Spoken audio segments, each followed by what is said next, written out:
Hello guys, inform ko lang kayo about sa Cbank ko. Suddenly, hindi na ako makapag-add deposit. So, we're sorry but seems an error.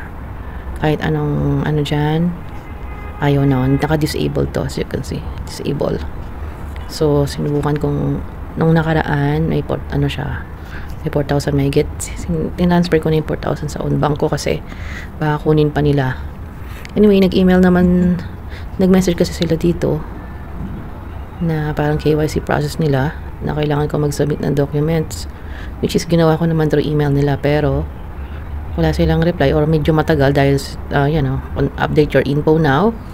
Yan, ginawa ko yan at nag-email din ako sa customer care nila, pero dahil nga Christmas, holiday season sa Pilipinas, alam nyo na medyo matagal silang mag-action.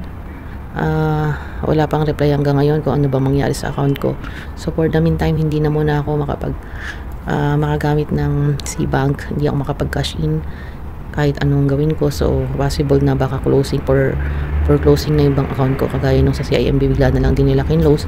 Pero at least may option sila kung paano yung pondo. So anyway, yan, ginawa ko yung kinumply ko yan at meron din akong email. Yan, response has been received.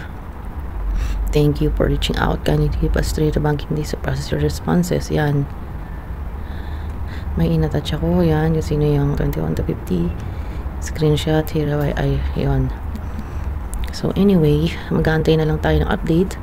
Pero ginawa na kasi nila din sa akin noon eh. Which is nagko-complain naman ako. Yung actually yun sa partner ko saka sa ate ko. Kinlose na nila pati sa kapatid kong isa. So wala na, ako na lang yung sa kalam. Ako na lang yung merong Cbank account.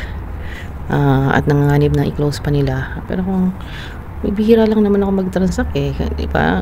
Katulad yan, dahil natakot na ako, hindi na incoming, di ba? May AMLA naman na less than 500,000 in 1 month pag nag-uulog ang OFW. Nilagay ko OFW ako, pero hindi ko alam bakit inaganyan pa rin nila ako. Shopee payment, ginawa ko pang shopping.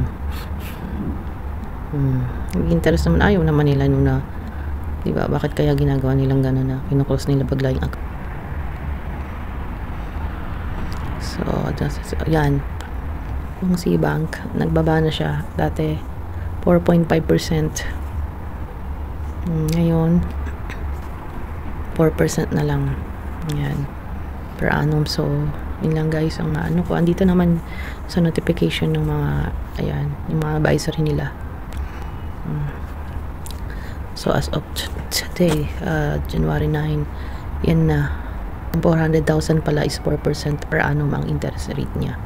So ganun guys. Anyway, na lang natin may e-statement ako. Na lang muna, mag-update po ako dito kung ano mangyari sa aking Cbank account.